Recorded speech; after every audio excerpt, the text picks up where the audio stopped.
The fourth accused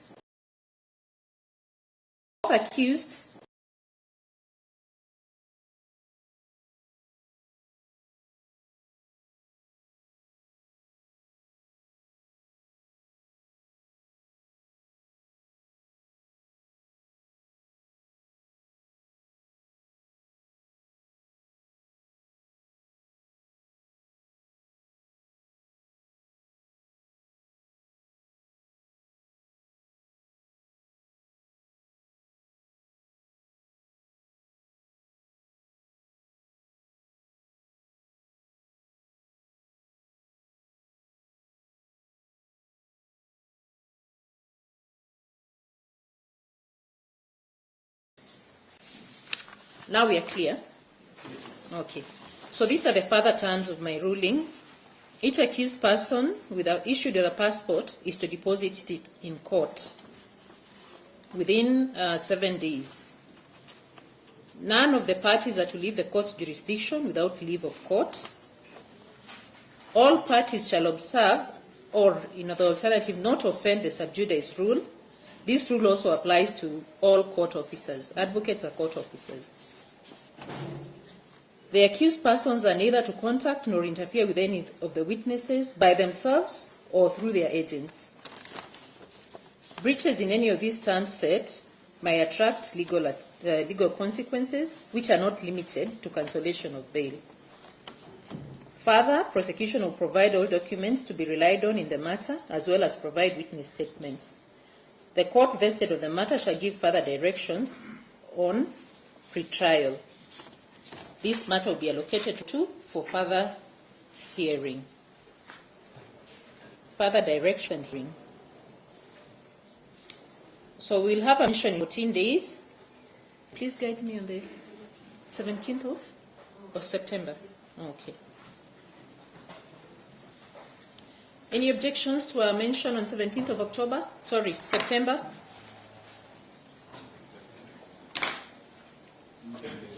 Okay. So you'll be appearing before court number 2. Maybe the day after? Okay. Which day of the week is eating, Brenda? Thursday. Okay. So we have changed the date to the 18th of September.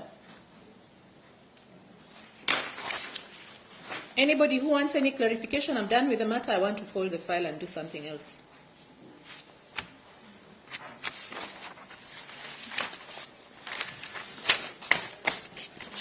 You'll clear the court so that we hear the other matter? Okay. So do I give you some 10 minutes? Are you the same counsels appearing in the other matter, the other plea we are taking? So let me leave court so that we can allow these ones to exit. Huh? Mr. Wanyama? Oh, okay.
Good afternoon.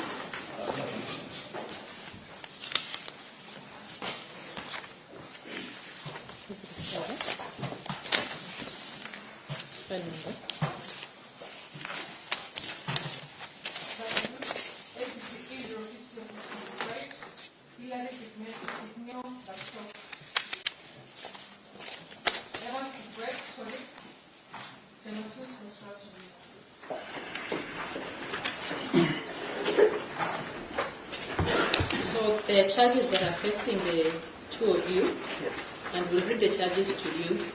I believe that both of you have no issue understanding English. Second accused, you're okay with English? Okay, so listen to the charges, then you'll respond. But before we do that, let's take on record who are here. Please take a seat. Yes, Mr. Monda, I appear together with Ms. Gateru, Present, Your Honor. Mr. Akula, Present, Your Honor. Mr. Nyamache, Present, Your Honor.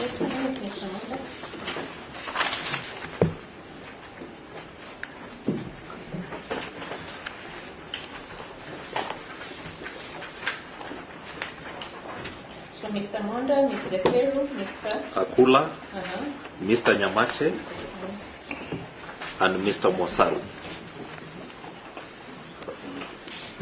Ms. Kigi, that is K-I-I-G-I, is watching brief for the ESCC.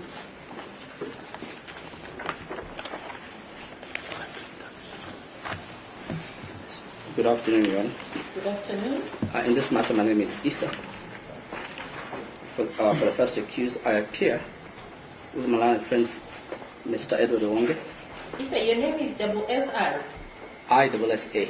A. Yes, Okay. I-S-S-A. Your Honor, in this matter, I appear with my learned friends, Mr. Edward Owonge. Mr. Abdullahi Garani. Mr. Mahat Somani. Present. Mr. Austin Odoyo. Present, Your Honor. Mr. Robert Ocheng. I'm present, Your Honor. My friend Mr. Abdurazak. I'm present, Your Honor. Abdurazak with an A. R-A-Z-A-K. Kindly spell that name again. Abdi. Abdi. A, and then Razak. Abdi Razak. Is Abdi it one Razak. name? Yes, that's one name. Abdi is just the beginning and then ends with Razak. And lastly, Mr. Hassan Noura. Present, Your Honor. Hassan Nur. Hassan Noura. Noura. N-U-R-A. The Honorable Senator Cherargay is here as a friend of the court. Okay. Just to check, is he a counsel? Yes, he's an I'm a counsel, Your Honor. as an advocate in High Court. Okay. But a friend of the court. Mr. Gerard Gay. Yes. Your Honor, and Mr. Stephen Ongaro, he is on record for the first accused as well. Ongaro for the first accused. For the first accused, yeah. Okay. The Honorable Senator is here for all of us. Yes. Okay. For the second accused, Your Honor, good afternoon. good afternoon. For the second and third accused, J. Anyapa.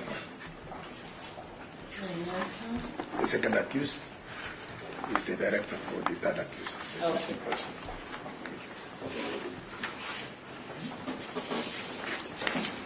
Any other friends of the court? So to take plea, as I've explained to you, please Brenda read the charges today. Kindly stand up.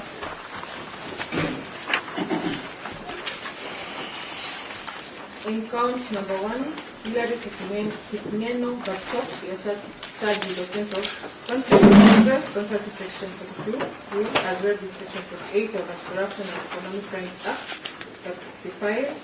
Particulars of the offense are between 14th November 2019 and 10th March 2021 at an unknown place within the Republic of Kenya, being the governor of the county government of Bomet, you knowingly acquired an indirect private interest with 2 million shillings in respect of contracts emanating from tender number CGB/ARB/006/2019 to 2020 routine maintenance of Kimenderet Kotoibek Olbutio Bridge Road and tender number CGB/DRTWT/004/2018/2019 hire of grader awarded to Chemasus Construction Limited by the county government of Bomet. True or not true?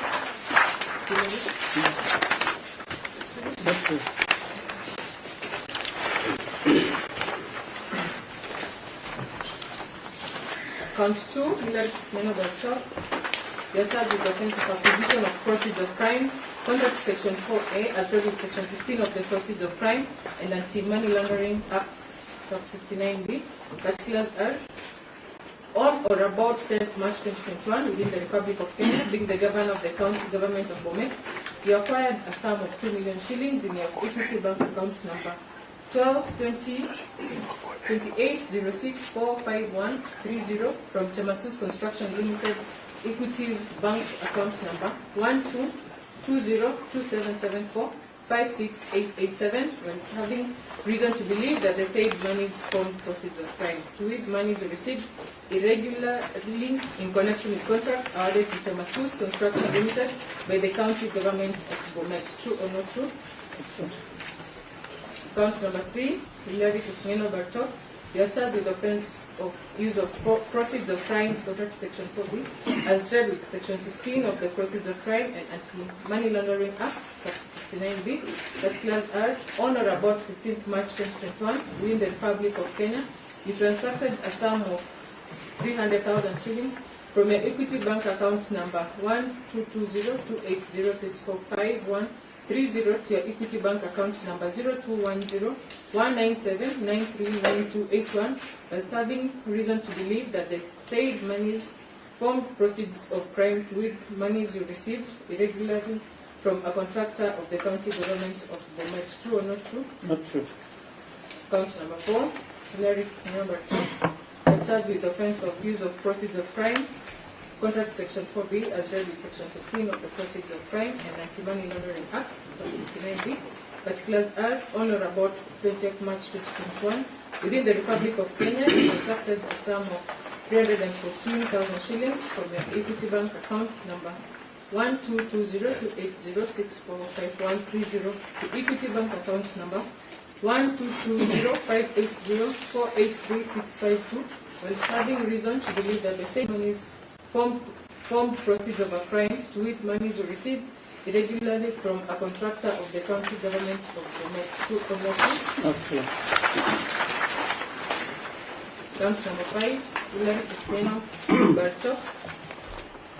You are charged with the offense of use of proceeds of crime, contrary to Section 4B, as well as Section 16 of the Proceeds of Crime and Anti-Money Laundering Act, 59B. Particulars are: on or about 20th March 2021, within the Republic of Kenya, you transacted a sum of 100,000 shillings from Equity Bank account number 122028064513 to your Equity Bank account number 02101979399281, while having reason to believe that said monies formed proceeds of a crime, with monies received irregularly from a contractor of the county government of Bomet. True or not true? Not true.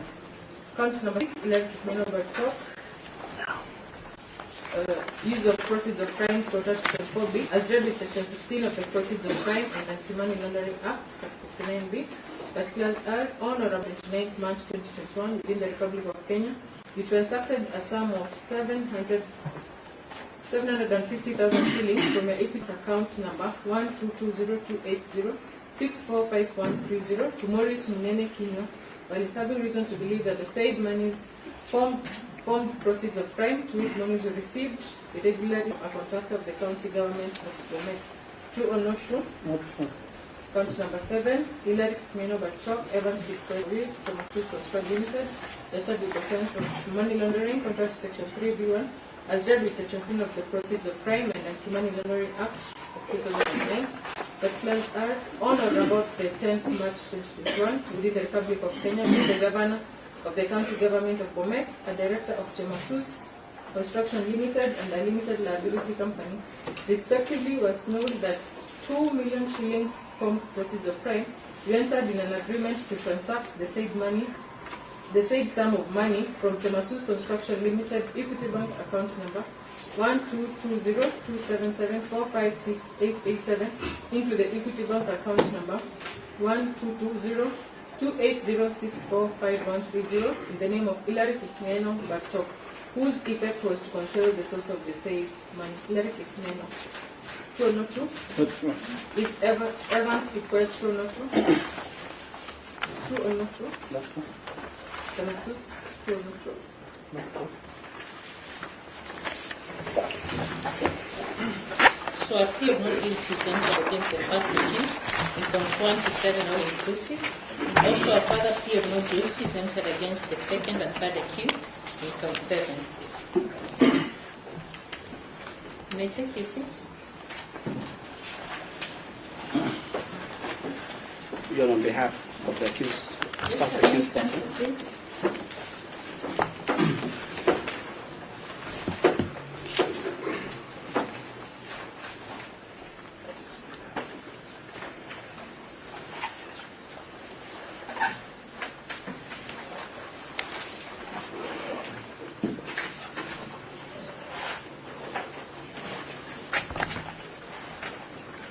Yes, counsel.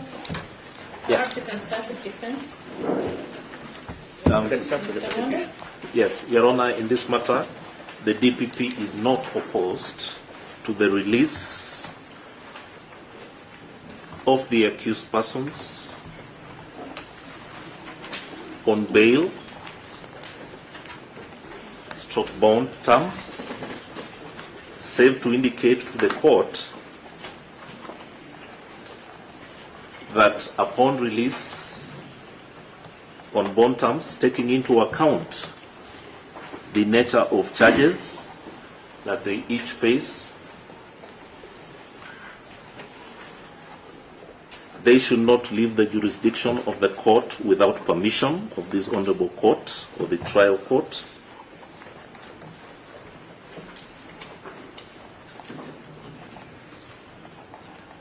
In addition, upon service of the evidentiary material by the prosecution, they should not contact or interfere in any way, either by themselves or through their proxies, with the prosecution witnesses.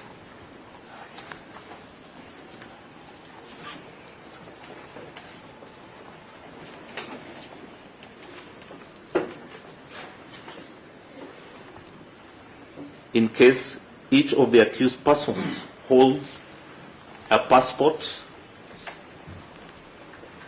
the same should be deposited in court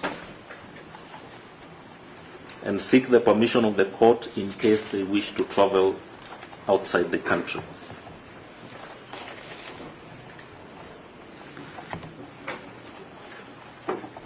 We therefore ask the Honorable Court to take into account the nature of charges in releasing the accused persons on bond or bail. That will be all.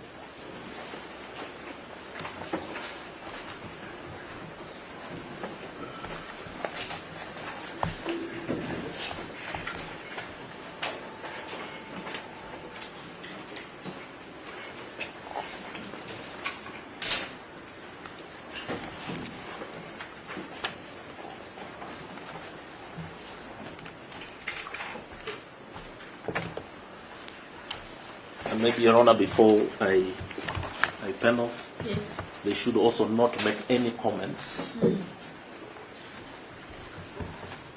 either by themselves or their proxies, regarding this matter,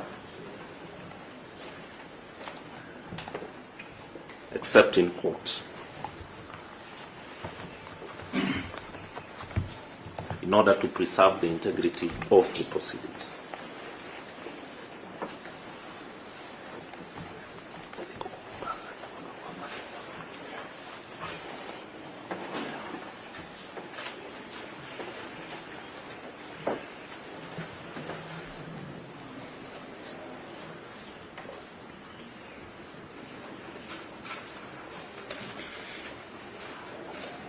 Mr. Masur. Thank you, Your Honor. On behalf of the Honorable Dr. the first accused, Your Honor, we kindly request you to consider that the prosecution first has considered that they have no objection to the accused persons being released on bail or bond. Your Honor, His Excellency the Governor was out of the country when the Honorable DPP issued his statement on Friday. He was actually in Greece on an official visit. As soon as he was notified of the communication from the office of the DPP, although he was on an official visit, he cancelled that official engagement and traveled back on Sunday to be here to present himself before the ESCC on Monday morning. And throughout the investigations, he has cooperated with the ESCC.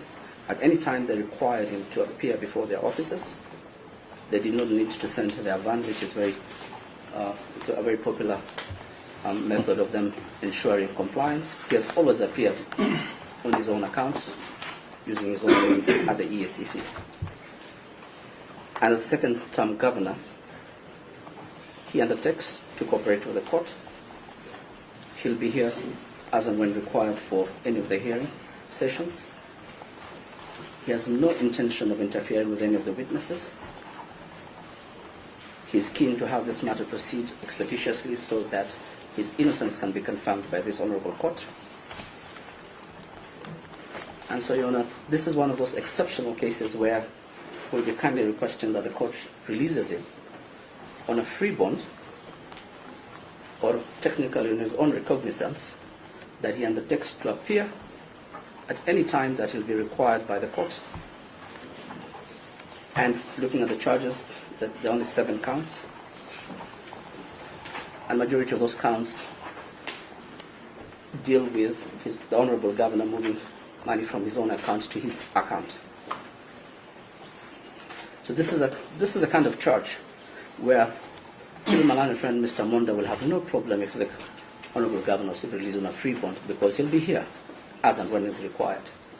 And from the defense team, we are not known to be people who comment on cases. None of us is prolific either in Twitter or any of those other social media places. So we'll not interfere with this proceedings in any way. So for those reasons, and the reasons that our client is a senior public servant serving the good people of Bomet, we kindly ask you to give us a free bond, or if the court is inclined to ask us to deposit a cash bail, we would suggest very humbly a sum of 100,000 would be reasonable to balance the interests of the prosecution and the interests of the first accused. Thank you.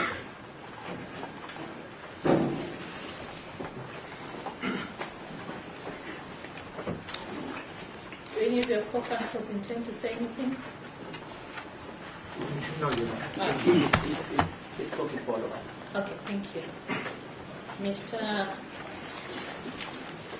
I want to call you an old name, I knew you. Anyoka. Yes, He's usually very careful. with the conspicuous A. With the conspicuous So A. he's an officer of the courts. So he has long history. Without the A, then have a defective quorum. Yes, Mr. Your Honor, on Anyoka. behalf of the second and third accused, I have instructions to beseech the court to admit the second accused on not just reasonable, but lenient bond terms. Your Honor, as you consider the terms, I urge the court to be alive to the purposes, values, and the principles of the Constitution, in that bail, bond, is a constitutional right, and that as you consider those terms, they should not be such that they impede the accused person's access to justice. At the same time, Your Honor, the same should not be in a manner that it affects the fair hearing of this matter before court. maybe on specific facts to guide the court as it retires to consider what kind of terms to describe or prescribe. The accused person has an established home at Chebole, that's within Bomet County.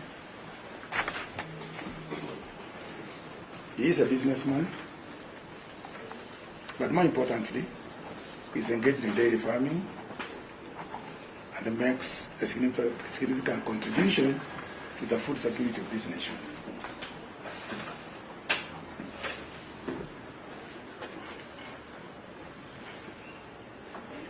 Besides that, the accused person is a family man. He has very strong family bonds, and the village looks up to him.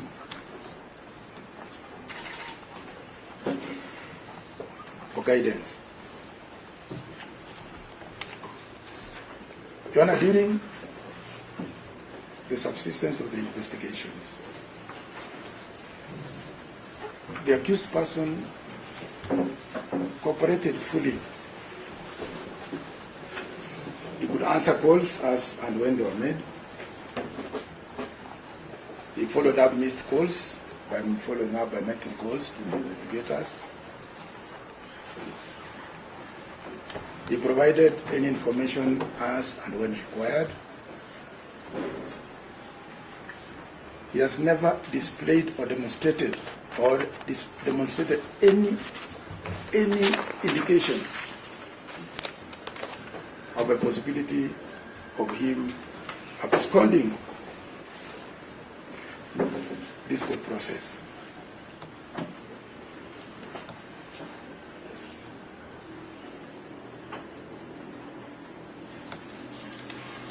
Your Honor, yesterday, that is on 1st of September,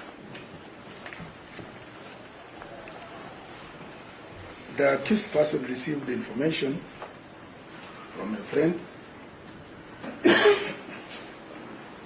that he had seen through the media that he was required to attend at the EACC offices yesterday at 8. That is on 1st September 2025. Through a friend, he contacted me and requested me to proceed to his reporters to plead and ask them to postpone his appearance to Wednesday, that is 3rd of September 2025.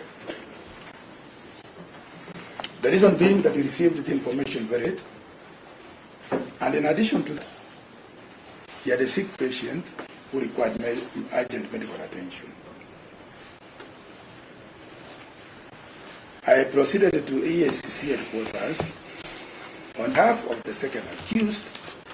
I'm happy and thank the EAC officers, being that my client and me, but on a personal undertaking to produce him on 3rd of September 2025 before the EACC headquarters. Your Honor, I did a letter which was received, and there is.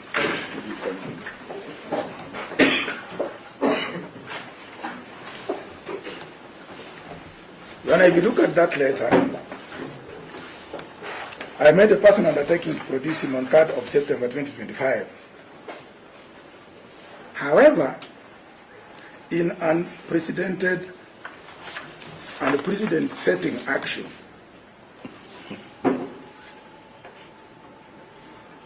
the second accused called me and informed me that the doctor has confirmed to him that his patient is out of danger and that he would wish to rush to Nairobi to appear before the EACC and be processed for production before court. I advised him that we had an extension, or the same as had been deferred to 3rd of September. He said, no, I want to be processed immediately, clear myself, and face another life with a clear set of mind. He then rushed Nairobi. At around 3 was at Westlands. There was a heavy traffic snarl. He elected to use a border rider to be available before the EACC at around 4:15 p.m. though they were winding up and closing the offices, he insisted on being processed.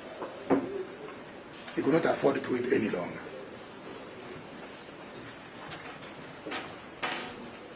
Your Honor, that special and unique act from my client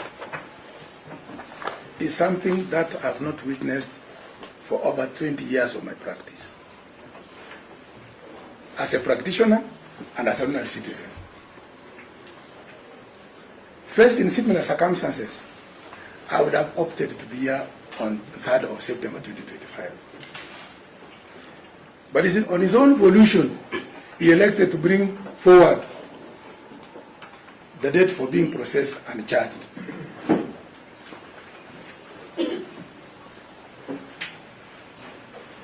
Your Honor, with such kind of unique demonstration from the second accused, this is a situation where the court should go an extra mile and release the accused person on a free bond. And as a reward for such an exemplary, rare, and unique act. That is indeed a Kenyan who is so obedient, so religious, and so determined to face justice, go through the criminal justice system, and clear himself.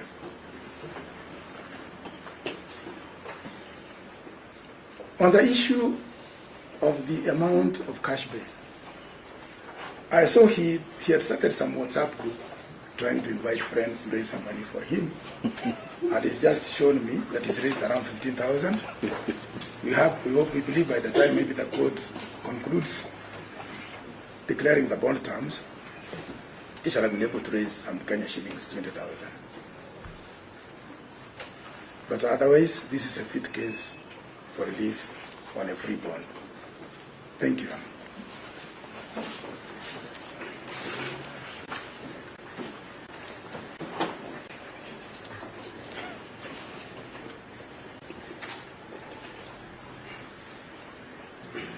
Mr. Monda, do you wish to respond? Yes, just briefly say, we reiterate. Just something like on the issue of the comments on about concerning these particular proceedings. Yes.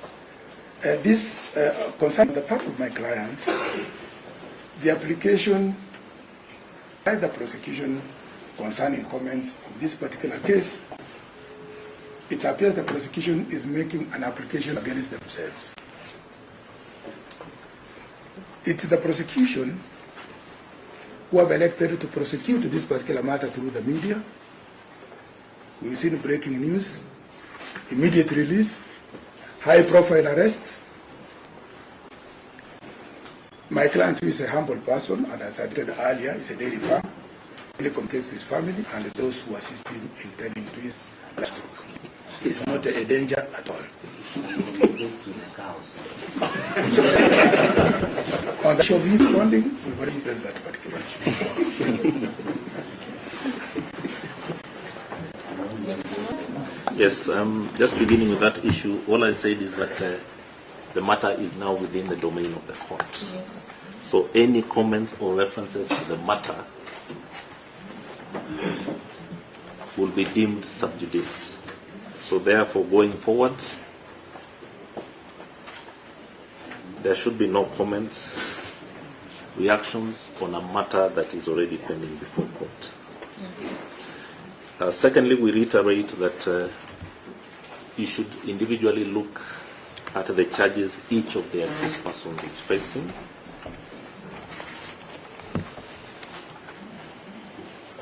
And in our view,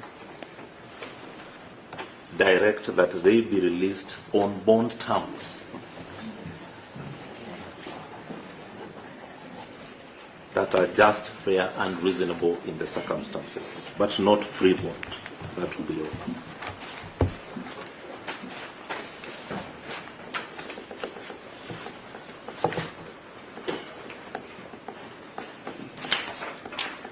Mr. Mansour, you're on your feet. Or Or it's that you don't have a seat? I'm anxious to get the bedrooms. Oh.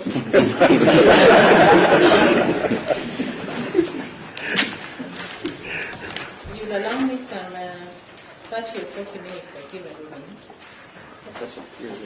I think that will take us to about 1:30. 1:30 of there, that's it? That's fine. That's okay. So we'll resume for them.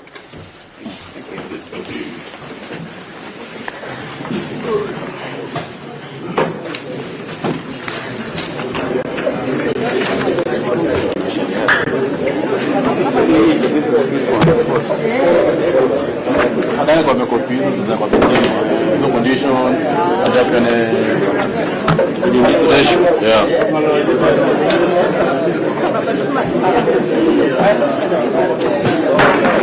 Hata hivyo atakuja tu.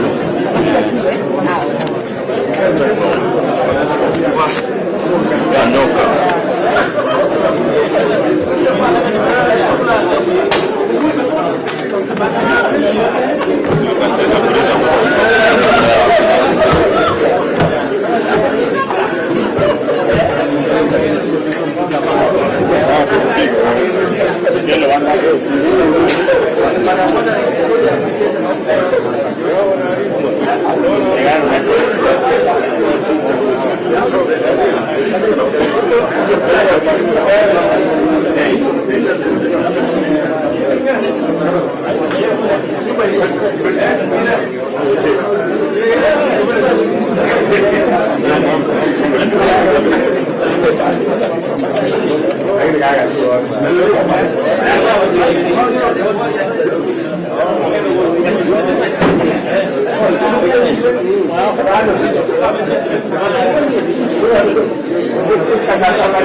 Thank you.